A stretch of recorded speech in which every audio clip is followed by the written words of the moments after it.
India اور چین اس وقت روسی خام تیل کے سب سے بڑے خریدار ہیں۔ انڈیا کی روسی تیل کی درآمدات رواں برس کے آغاز میں بڑھ کر جون اور جولائی میں اپنے عروج پر پہنچ گئی اور اکتوبر تک یہ سلسلہ برقرار رہا۔ چین کی طرف سے روسی تیل کی خریداری میں اس سال اتار چڑھاؤ آیا ہے، جو فروری میں روس کے یوکرین پر حملے کے شروع میں کم ہوئی، لیکن پھر اگلے مہینوں میں نمایاں طور پر اس میں اضافہ دیکھنے کو ملا۔ یوکرین کے حملے کے بعد روس اس سال مارچ سے رعایتی نرخوں پر تیل فروخت کر رہا ہے۔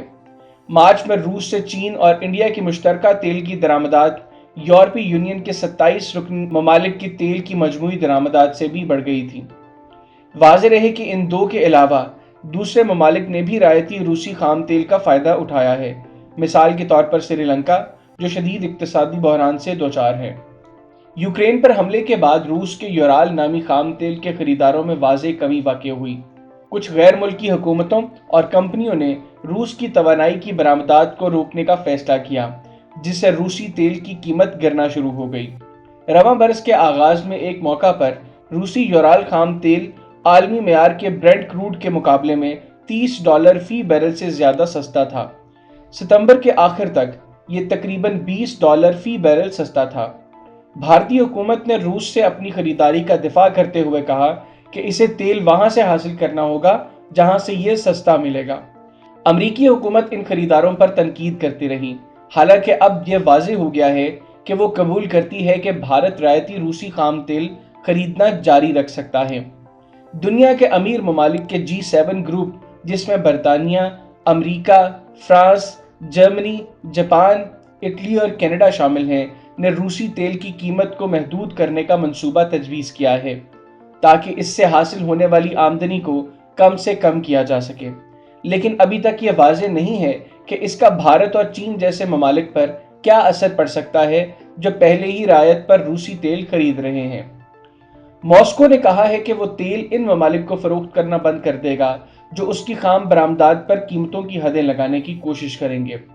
اس کے علاوہ دسمبر میں یورپی یونین کو یوکرین پر حملے کے بعد روس کے خلاف اٹھائے گئے اقدامات کے سلسلے میں سمندری راستے سے روسی تیل کی درآمد مکمل طور پر روکنے کا منصوبہ بھی بنا رکھا ہے۔ اب سوال یہ ہے کہ روس کے خلاف پابندیوں کا اثر کیا ہوگا۔ اگرچہ روسی خام تیل کی قیمت پرکشش ہے، مگر بھارت کی ریفائنریوں کو خریداری کے لیے مالی اعانت کی کوششیں کرنے کے لیے ایک چیلنج کا سامنا ہے، کیونکہ روسی بینکوں پر پابندیاں ادائیگی کے لین دین کو متاثر کر رہی ہیں۔ بھارت جس آپشن پر غور کر رہا ہے، ان میں سے ایک مقامی کرنسیوں پر مبنی نظام ہے، جہاں روس کو انڈین برآمد کنندگان کو ڈالر یا یورو کے بجائے روبل میں ادائیگی کی جاتی ہے اور درآمدات کی ادائیگی روپے میں کی جاتی ہے۔ چین کے سرکاری تیل کے ادارے بیرون ملک سے تیل کی خریداری کے لیے امریکی ڈالر کی بجائے چینی کرنسی کا زیادہ استعمال کر رہے ہیں۔ ایک اہم سوال یہ بھی ہے کہ کتنی روسی گیس ایشیا میں جاتی ہے۔ بھارت کی گیس کی کل ضروریات کا تقریباً 50% بیرون ملک سے آتا ہے، لیکن یہ زیادہ تر خلیجی ریاستوں سے ہے اور روس سے بہت کم ہے۔ روسی LNG کی بھارت کو ترسیل نایاب ہے۔ چین اپنی زیادہ تر گیس پائپ لائن کے ذریعے وسطی ایشیا سے درآمد کرتا ہے۔ اس وقت ترکمانستان سب سے بڑا سپلائی کرنے والا ملک ہے، لیکن ایک بار ایک نئی پائپ لائن جسے پاور آف سائبیریا کہا جاتا ہے اس دہائی کے آخر میں مکمل ہو جائے گی، جس کے بعد روس چین کو گیس فراہم کرنے والا سب سے بڑا سپلائر کے طور پر ابھر کر سامنے آئے گا۔ اور رواں برس روس سے LNG کی درآمدات میں نمایاں اضافہ ہوا ہے، حالانکہ چین کی زیادہ تر LNG اب بھی دوسرے ممالک سے آتی ہے۔ چین نے روسی LNG کو بحیرہ آرکٹک کے رستے منتقل کرنے کے نئے معاہدوں پر بھی دستخط کیے ہیں۔ ستمبر میں روس اور چین کی کمپنیوں کے درمیان ادائیگی کے لیے ڈالر کی بجائے روسی روبل اور یوان استعمال کرنے پر اتفاق کیا گیا ہے۔